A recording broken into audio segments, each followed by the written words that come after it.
what you want, when you want it, where you want it. This is The Mesh. U.S. Health Advisors wants you to know your health coverage does not have to be complicated. If you aren't happy with your insurance plan, there are unlimited and comprehensive medical plan options available to you right now. U.S. Health Advisors offers solutions which can't be found anywhere else. They can even offer you the ability to purchase more coverage if and when you need it. U.S. Health Advisors offers fair rates and no surprises. Sounds nice, doesn't it? If you'd like to know more, contact U.S. Health Advisors at 828-554-3032 or by email at daniel.bryant@ushadvisors.com.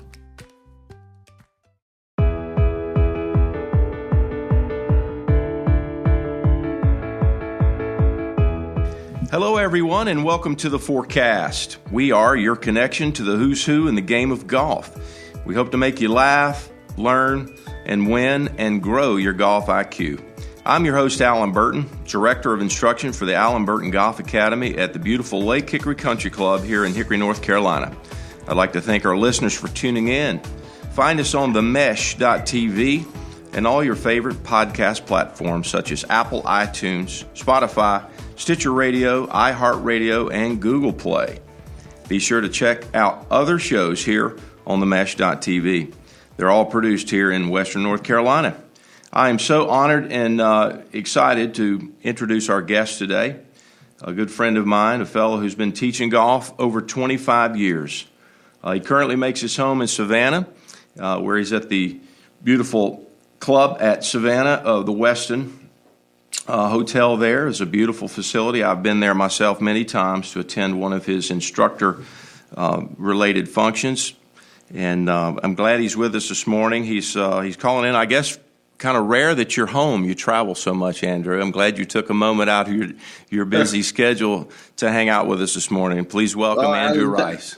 Thanks so much for having me on. You know, I love the way you kicked off the show. You said, we hope that you will laugh and you will learn. And ultimately, with this spread of golf information via social media, I think it's so important that as a golfer out there, you're selective in who you listen to and what you read, and I think ultimately it has got to be fun, but it's also got to be educational, and that's the name of the game. Really, is it going to be information that helps you along with some humor and some entertainment along the way? That's what it's all about. So hopefully we can provide everyone with a little bit of each today. Well, absolutely, Andrew. And you know our golfers out there, you're with them every day, and you know that the game of golf is a challenge for some of those that come into the sport. Are you an instructor that says golf is hard, or are you an instructor that says golf is easy? How do you look at the game yourself? I would say this. I wouldn't say it's either, but I would say it's easier than people tend to make it. Sure. And it's certainly, I view my job as being somebody who needs to make the game appear easier for most people. Too often, things can get overly complex, and I find that the longer I've been teaching, the less complex I'm able to make my lessons and my information. And I think much the same as you, I teach regular golfers mostly, and a lot of the instruction and that we read in magazines and we see on TV tends to lean towards tour level, tour caliber players, and it's so important that the regular golfer out there finds somebody that can speak their language. It's got to be good quality information, and really the information is not tremendously different from 15 handicapper to tour player, sure, but it needs to be spoken in a different way. Yeah, I agree with that. I think that there's a lot of terminology in our sport that's quite confusing, and the interpretation of that terminology oftentimes is so varied. So the players we're dealing with, we need to educate them in the simplest way. I know you're a technology guy. You've been exposing your golfers through TrackMan and Swing Catalyst and some of the measurement technology out there. And sometimes that does seem a little overbearing for someone as they're first introduced to these measuring technologies. But these are tools for us as instructors to really to simplify the core issues, aren't they? You know, they're not really technical for everyone. I think ultimately it comes down to there will always be a player, a club, and a ball. And how can this technology help us as coaches relay an actionable message, relay the right word, paint the right picture for the player? And I think ultimately all this technology, when used properly, from the player's perspective, is one that helps them get a feel. It's one that helps them see the big picture, and they go, okay, I understand that. It allows us to quantify what direction the player is moving in. And ultimately, when a player comes to me for a lesson, they're not happy where they are, and so they need to move the needle in a certain direction. And technology is going to help us do that and quantify the level, the degree of movement along the way. No, absolutely. You know, we're trying to help them move their golf ball specifically. You know, you could limit the movements of a ball to some very simple things. There's a direction, there's a distance, there's a trajectory, there's a spin, there's possibly a curvature. You know, oftentimes I give my player a kind of a set of terms and say, let's first of all define your intention for a shot. And let's call that, hey, if you could hit the perfect golf shot you intend to hit, let's describe that as your optimal shot. And what would that be? And a golfer has to start with that to get coaching to help them with that. Don't you agree? Certainly. Where do you, as a golfer, wish to go? Yeah. Where do you wish to go? And, you know, nobody's going to rock up to the Atlanta airport and say, yeah, I'm looking for a flight today.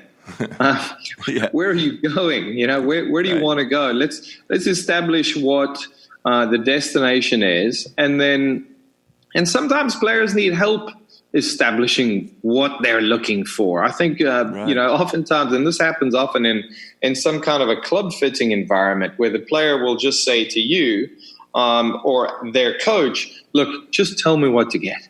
Yeah. Okay. I don't want to have to make any decision. You know, just tell me what shape I need and how far I should hit a 7-iron, and then I'll work towards that. Give me the information, give me the destination, and then the keys to the car to help me get there.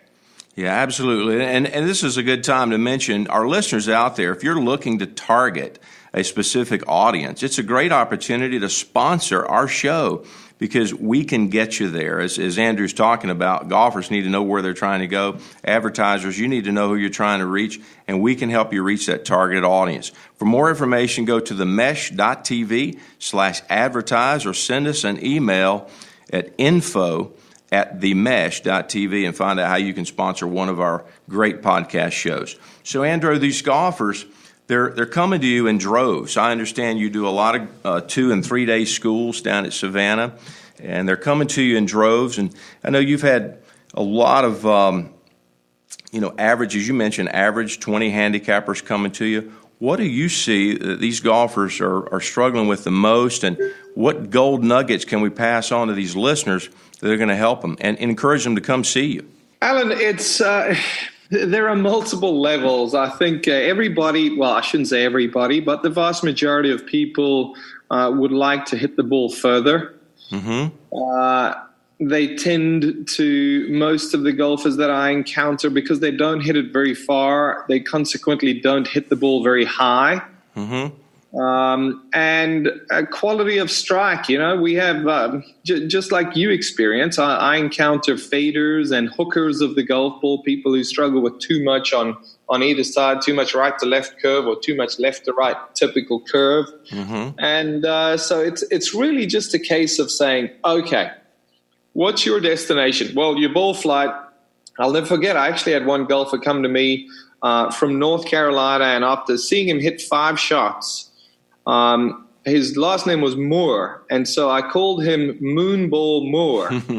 And he just loved the nickname. And so for 3 days in a 3-day golf school, his nickname was Moonball. And he still sends me emails to this day where he starts off the email saying, Andrew, Moonball here. And I called him Moonball because that was his goal for the 3 days, was to hit moonballs, because he hit a 9-iron about head high. Right. And just too much shaft lean. And oftentimes, Alan, it's bad information. Right. So often I encounter golfers who have been trying to, for example, keep their head down for 20 years. And you know what? They're very, very successful at it. Right. They've become so good at it that it's actually hurting their golf game. And whether it's shaft lean or hit hooks or, compress that golf ball or take divots, if you try to do something for 20 years, my guess is you're pretty good at doing it. No question about it. Yeah, so many golfers, they're coming to us with this bad information, or at least they've interpreted the information incorrectly. And like you say, that I love the look on their face when you tell them, you are keeping your head down too long. Really. Oh, wow. So, fun challenge we have on the lesson tee every day. And, I guess we also have to mention, your lovely wife, Terry. I think she celebrated a 29th birthday again here recently. Is that true? She did. That was actually, I looked on my Facebook profile and I got a reminder from 2009 when I wished her birthday on Facebook, and it was her 28th birthday. So I said, "Hey, babe, look at that! You've aged 1 year in the last decade. Isn't that amazing?" Well, she has certainly figured out how to stop the clock for sure. You can tell her I said happy birthday, and belated, unfortunately, but I will do. Thank you, Al. Fantastic lady, and your boys doing okay, I guess too. You got 2 boys. Justin and Jameson, is that right? Yep, they're doing well. They're figuring their deal out, and one of them's working in Columbia, South Carolina, and the other goes to the University of Georgia. Okay. Neither of them play much golf, but they enjoy it, and they're pretty good. As most not so much teenage anymore, but kind of college-age boys are, they can hit the ball really far. Right. But they work their way through 2 sleeves of golf balls pretty quickly. Fantastic. Well, as you know, I have a young son as well. You've worked with him, and you gave him a lesson once when you were over in Hilton Head. And how's he doing? Oh, he's doing very well. Thanks for asking. He's actually caddying down at Congaree at the moment, so in your area. Far. Yeah, he was up in Banner Elk at Diamond Creek over the last 2 summers, and figured out he really enjoyed that opportunity to make a few bucks and be around golf. So that's what he's up to these days. Trying to play, but trying to work as well. He's found the love of a dollar bill. So that's a good thing. Absolutely. I'm glad that he's maybe somewhat off the payroll for a moment, at least. We'll see. Yes. But you back to our golfers. If we're going to give them a tip or two that take a few strokes off their game is just what they're expecting. You're going to help them with distance. You're going to help them with the control of their ball flight to give them some accuracy. You've been very instrumental in the short game development for our industry for a long time, and I know one of the things that I use all the time on my lesson tee that I picked up from you and your research is the spin, and how a golf ball either spins or doesn't spin, how spin can be affected by so many things. Share with our listeners this fascinating concept about how ball spins off the club face. I love talking about that, Alan, because really there are so many pieces of misinformation out there that golfers have bought into. And I've actually started keeping a note in my phone of all the little golf cliches that golfers buy into that are just plain wrong. And so many of them refer to spin. It's an eye-opener for most golfers to learn that the primary function of grooves on our golf club is not to generate spin. They are there to actually channel matter and moisture out of the way so that we can provide a hiding place for moisture, really, so that the flat spots between the grooves can get gripped by the club face as the club head runs into the ball, much the same way that the grooves on our tires of the vehicle that we drive, much the same way they work. Right. Friction. I think all golfers need to understand the role of friction. And there is friction that occurs when a club head runs into a golf ball, no matter what happens. But there are certain situations that are going to increase that friction, that grip between the face and the golf ball, and others that are going to serve to decrease it. If you've got a wedge from 1978, it's going to be hard for that wedge to utilize the grooves correctly because they've been worn down, and so there's no place for that moisture or matter to hide. Just clean contact between a clean wedge and a premium golf ball. Right. A premium golf ball is going to make a tremendous difference. And people often say, well, that's a tour player hitting that shot. I can't do that. And I'm of the opinion that everybody listening to this show is capable of generating some nice, sexy spin on those pitch shots where you can get that one hop and stop look to your golf ball when it lands on the green. Right. We just need the right situation. And wet fairways, firm, hard golf balls, longer grass on the fairway, certainly hitting out of rough, are all going to serve to reduce grip, reduce friction. And what happens is that's going to launch the ball higher. It's going to decrease the spin. A cool little experiment that I'd love for everybody to do when next time you're out there practicing is take whichever club you hit pitch shots with, and I want you to hit 40-yard pitch shots, okay? And you're going to hit 10 golf balls. Count them out. Start out with a nice, clean club and give yourself a good lie on each of the 10 shots. Notice from the first 3 shots you hit to the last 3 shots how much higher the ball flight will tend to be. Obviously, our intent is going to be the same, but that's purely because of that build-up that occurs when grass gets trapped between the face and the golf ball, that buildup that occurs on the club face, and that serves to elevate the launch and reduce the spin and thus ultimately reduce control. Right. Would you say the ball is basically hydroplaning across the face and that shoots the launch up? That's a great way to say it. Yeah. That's a great way to say it, yeah. That's exactly what I think happens. And so that's fascinating. I know when you shared that with me, it was so enlightening to understand that. And I began to measure that myself with my players on TrackMan. You see the launch go up, you see the spin go down, and they're not changing the way they're making contact with the ball. It's just that material on the face. It creates that hydroplaning. Yeah, fantastic. I actually had a really interesting encounter with Gary Woodland. This is a long time ago, and I was watching Gary was hitting some little pitchy shots with his short game coach at the time, Pat Goss. And Gary was, he had his premium golf balls. He had a nice, fresh Callaway wedge.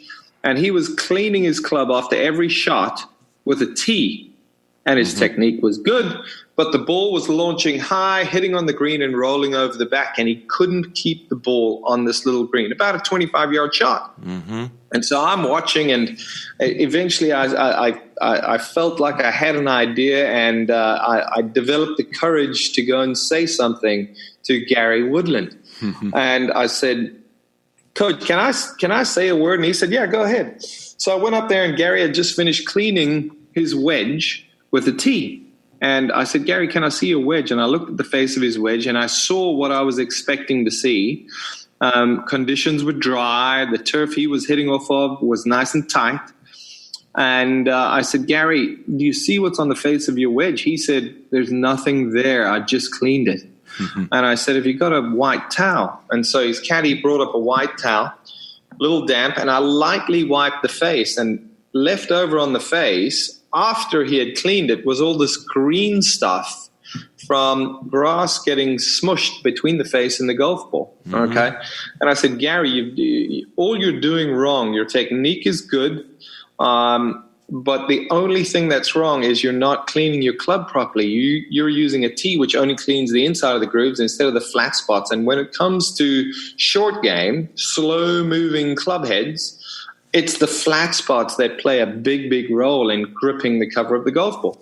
So I said, just clean your club with a towel instead of a tee. And he looked at me as if I had 2 heads, and I kind of shrunk away because he's kind of a big, intimidating guy. And thankfully for me, his next 3 or 4 shots came out significantly lower, one hop and stop right next to the hole. Right. And I said, as I walked away, I said, guys, have a good day. Just make sure you use that towel instead of the tip. Did you get a tip for that information? I didn't. I certainly didn't. But I'm sure, I've spoken to his short game coach since then, Pat Goss, who's a lovely guy and a fantastic coach in his own right. And he's told that story quite a few times. But it really just goes to show how even some of the top players in the world, they're not quite aware of what's going on between the club face and the golf ball. That's right. That 4/10,000ths of a second moment is a pretty integral part of controlling the golf ball for sure. And you've also shared with me and certainly a lot of other golfers the concept of pitching the golf ball and how important it is to, as you verbalize it, land the plane. Let's talk about landing the club in such a way that they improve their strike quality and their forgiveness down at the bottom of that arc. How does that work for the golfer? I think it's a nice picture for people to have, Alan, one of landing the sole of the club on the ground. And the reason why Gary Woodland was striking his ball well, but why was he getting grass trapped between the face and the cover of the golf ball? Because his club was actually landing on the runway before it got to the golf ball. Now, as golfers, we like to think, well, hit the little ball first and the big ball second, or make sure we pinch the ball. It doesn't really work that way. And most of the footage that I've seen shows that when pitching, when short gaming, the club will be in contact with, I'm not going to say the ground, it'll be in contact with the grass, the tops of the blades of grass, before it gets to the golf ball. Sure. And as a result, it has the ability not only to gather up moisture, but also to pick up little grass clippings, blades of grass, dirt, and get that matter trapped between the face and the golf ball. Yeah. And so I think let's understand, that's what we want. Right. Okay, that's what we want. I would love to see the plane be on the runway for about 6 to 10 inches. Yeah. It's on the runway for a long time. I never want my plane to crash. I'm not a fan of divots when it comes to chipping and pitching. But let's picture that plane, the sole of the club, gliding along the ground for 6 to 8 to 10 inches. And picture this. If that is the case, can you hit it thin? No. Can you hit it fat? If the plane's not crashing, you can't hit it fat. It's running along the ground. You're going to strike the ball well. You're going to be happy with the outcome. And ultimately, what the one word golfers say to you, and they all say to me, is they're looking for consistency. Right. And if players are struggling with their wedge play, they're struggling with the quality of the strike. If you can picture the plane landing on the ground and really sweeping under the golf ball for that little window of space from 6 to 10 inches, that consistency level is going to go up. Absolutely. I totally agree with that. And we've all been taught to hit down on the golf ball too much at times. And certainly where pitching is concerned, that's making your margin of error so small, and the leading edge is introduced to the turf too significantly. You're going to get a digging action. Maybe you can do that on really hard pan and learn how to do it and get away with it from time to time, but it's just not a forgiving way to pitch the ball, is it? Correct. I've been fortunate to play some golf. I got to play Port Rush at the end of last year quite a few times with my buddy Martin Chuck. I've been fortunate to play Royal Melbourne, Kingston Heath. And I'll tell you what, the turf is literally like a tabletop there. And that plane bounces off that runway pretty easily. Oh, yeah. And so there you've almost got to get the ball back and give it a bit of a pinch. But you used a beautiful term, that margin for error. It gives you a very small window. And I often see Jordan Spieth, when he's chipping and pitching, taking divots. If I had as much talent and was as skilled as Jordan Spieth is, I may just resort to doing that. Most of the people listening in to this show are not of that talent and skill level to be able to get away with that. Well, and I would agree, and I use that analogy a lot with his unfortunate pitch shot that he hit in Augusta on number 12, where his steep angle of attack into a soft turf was unfortunately not within his margin of error, and it hit behind the golf ball. And so that's kind of what you're up against with that steeper angle of attack and that leading edge. So we try and avoid that. And certainly on a soft turf, if you hit behind it, it's Fat City. So yeah, that's kind of what I think happens. And the golfers have to understand that there's no need for the lag as much to pitch the ball. And they're trying to get that handle in front and driving force against the shaft so that handle leads. And that's what introduces that leading edge and a lot of challenges for that golfer. So if we can keep them. And I think that sorry to interrupt there, Al, that's a little bit of that misinformation. Hey, it's get the ball back, get the handle forward, weight forward, and pinch the ball. Right, that's right. Just as an FYI, you never, ever in the rest of your golf career wish to pinch the ball against the ground in the truest sense of the word. When we strike the ball properly, we hit the ball on the club face. It's the club face that elevates the golf ball. It causes the ball to go up, and the ball doesn't ever get really involved with the ground. The ball will actually, because the club's forcing the ball up, the ball actually forces the club down. And that's why we tend to feel like it's ball first, ground second contact, because the ball actually deflects the club head down into the ground. And so we sense that pinch feel, but it's not truly a pinch. You know, one thing I find fascinating, too, is in the winter I teach indoors. I don't know if you have an option to do that there at Savannah, but I teach indoors on an artificial mat with a launch monitor. And what I find a little bit challenging is golfers that hit onto an artificial mat with their club, they bottom out just a little too soon. The ball bounces up in the air just enough to make impact higher in the face. Have you ever experienced that yourself? You see that? I have. One of the first things I tested on TrackMan when I first got it, Alan, was shots off of a lie board. Remember the old lie board? Right, sure.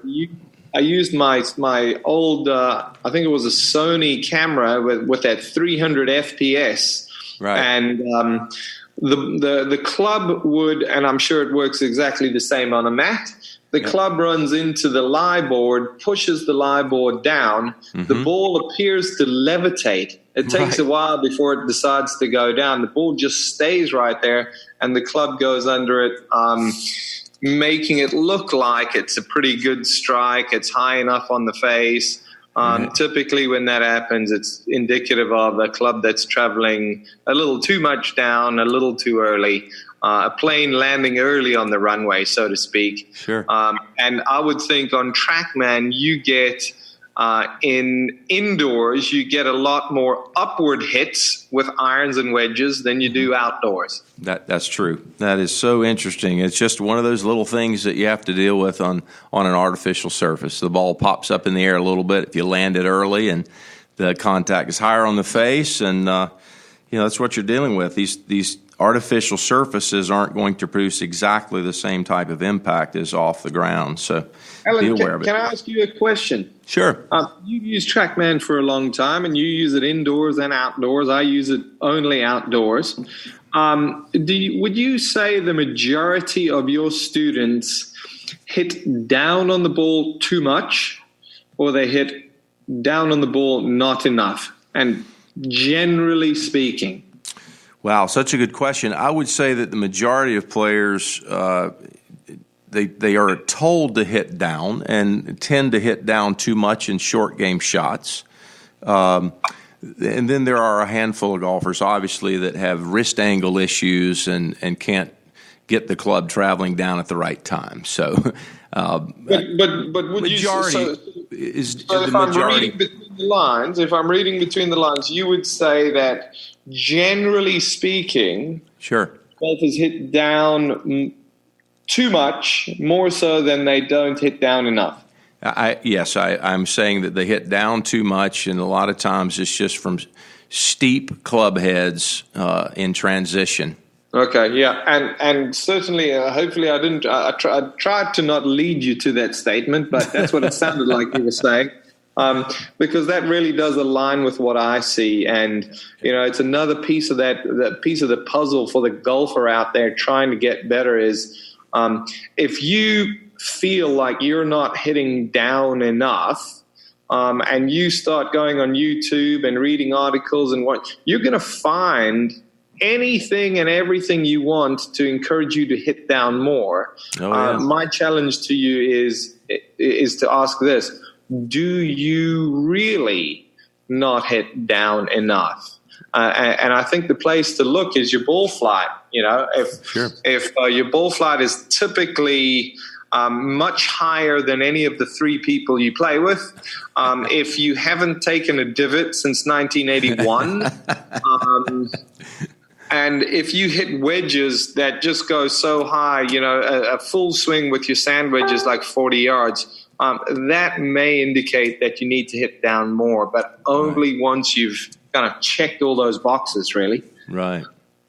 Yeah, so many golfers are struggling with their downswing, their transition steepens the shaft, the club gets outside their hands very early, and they're hitting down too much, and they're told to hit down. A lot of times that's some of the challenge, isn't it? You got to get that shaft a little flatter, you got to transition, get the club head to trail their hands and see if they can come. They're still going to come down. You're just shallowing out their downwardness and giving them a greater margin of error to hit a solid golf shot and control the club face.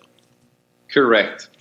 And when you make it easier, we can all become more consistent. Right. I love that.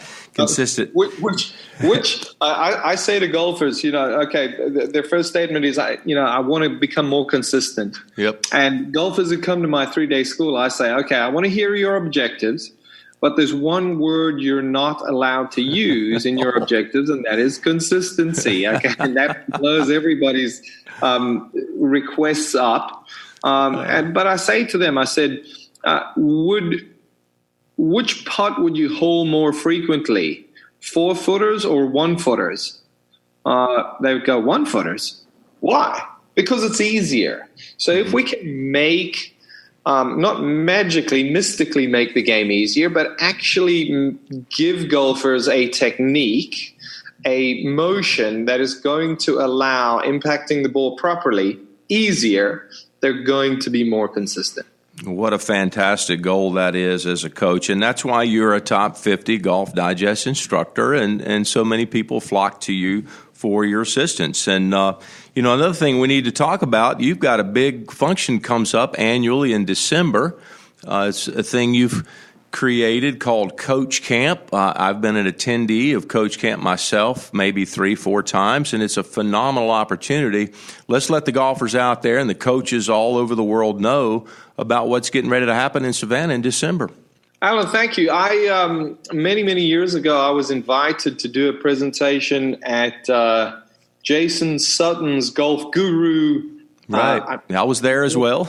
Yes, and I was so impressed and so amazed with it. I thought, I thought, let's try to see if we can do something like that, and maybe on a bigger, grander scale. And so for the last, I would say 4 or 5 years, we've been doing Coach Camp, and our objective every year is to bring together the best, most interesting minds in golf and pretty much spend 2.5 days together talking about edgy topics, whether it be short game, long game, learning, the mental side, the nth degree minutia that go into really understanding ball flight and the golf swing that I think us golf coaches need to be aware of, and not necessarily for every player out there, although we certainly do welcome players if they would like to attend.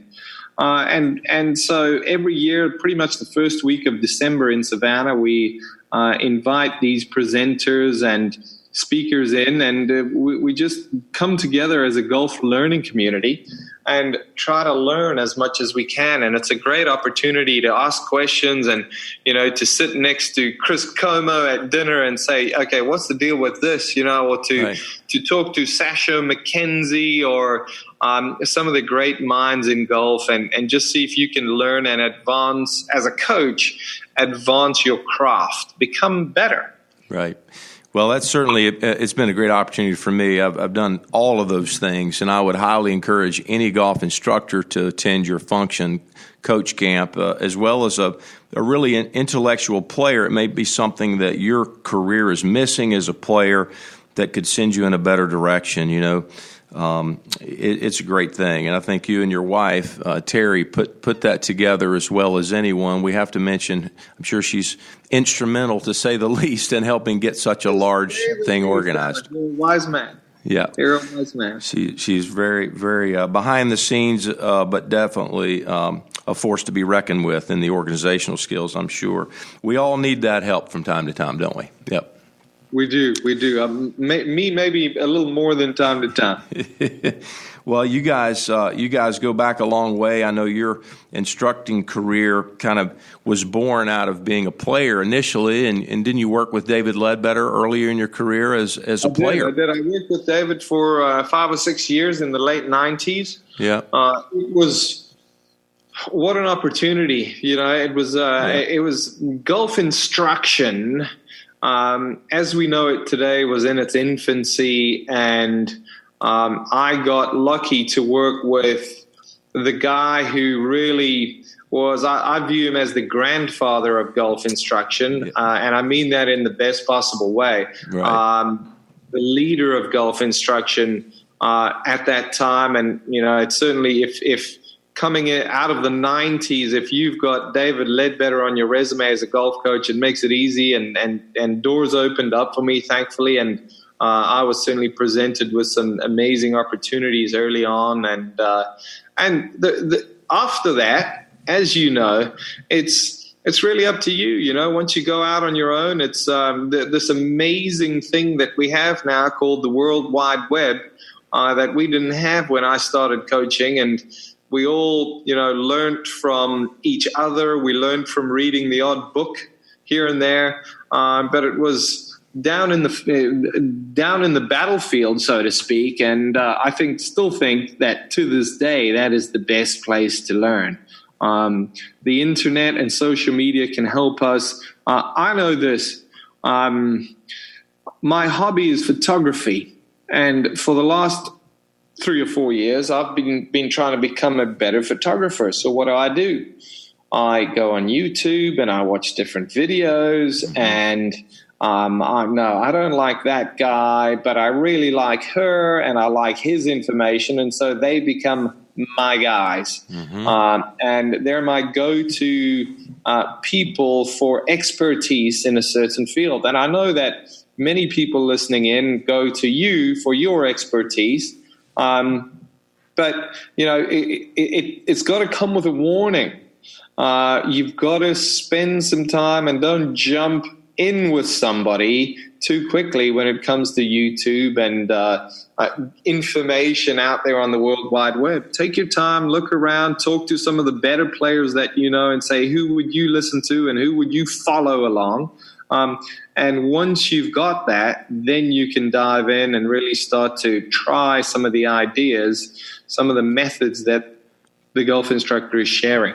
No question about it. There is a plethora of information out there, no matter what rabbit hole you want to go down, if it's photography or golf or real estate or music. I mean, there's certainly a lot of resources out there on the internet, and we as individuals have to make those decisions so we don't waste a lot of time and go down the wrong avenues. And as an individual coach and having the opportunity to come see you, let's tell everyone now how they can find you and make a personal contact, maybe make an appointment to come down and join one of your golf schools or take a lesson with Andrew Rice. How do we get in touch with you?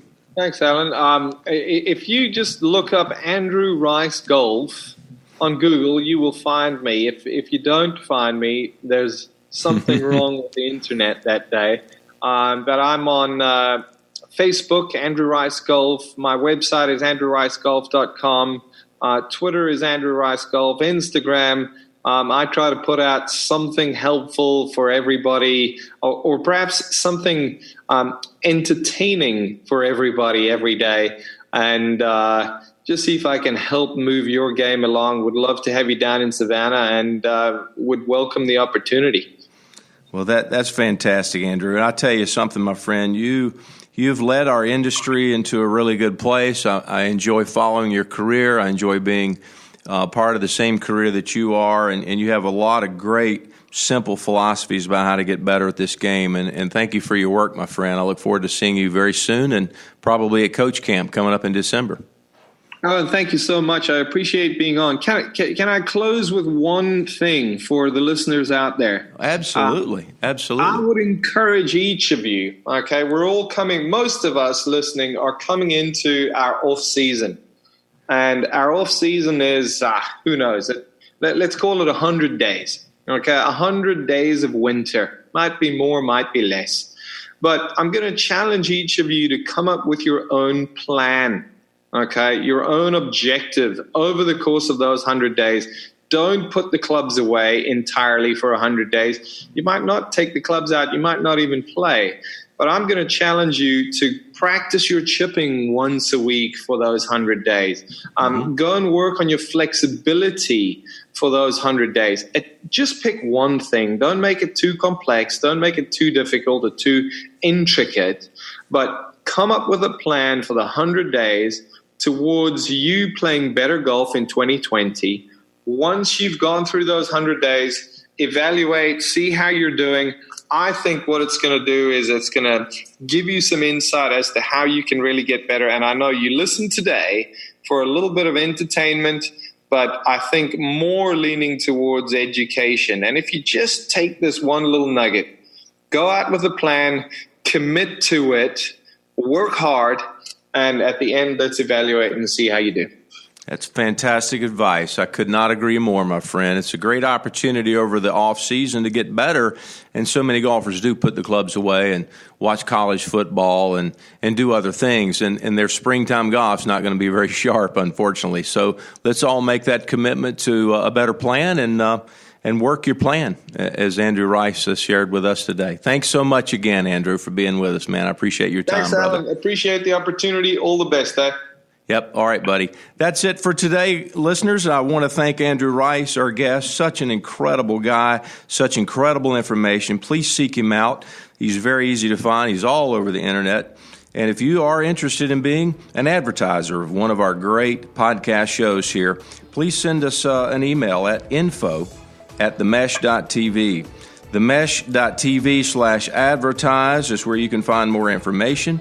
We'd love to have you as an advertiser and reach that targeted audience of intellectual golfers that you're trying to reach, as I'm sure they're listening. Again, thanks to our guests, and we'll speak to you next time where we try to make you laugh, learn, and grow that golf IQ. Please send us your messages and comments, and you can reach me at allenburtongolf.com. Until next time, listeners, this has been The Forecast.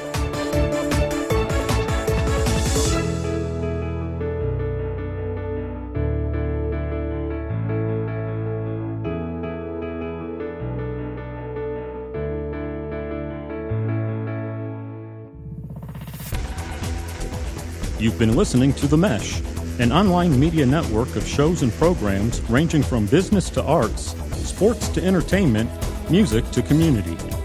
All programs are available on the website as well as through iTunes and YouTube. Check us out online at themesh.tv. Discover other network shows and give us feedback on what you just heard.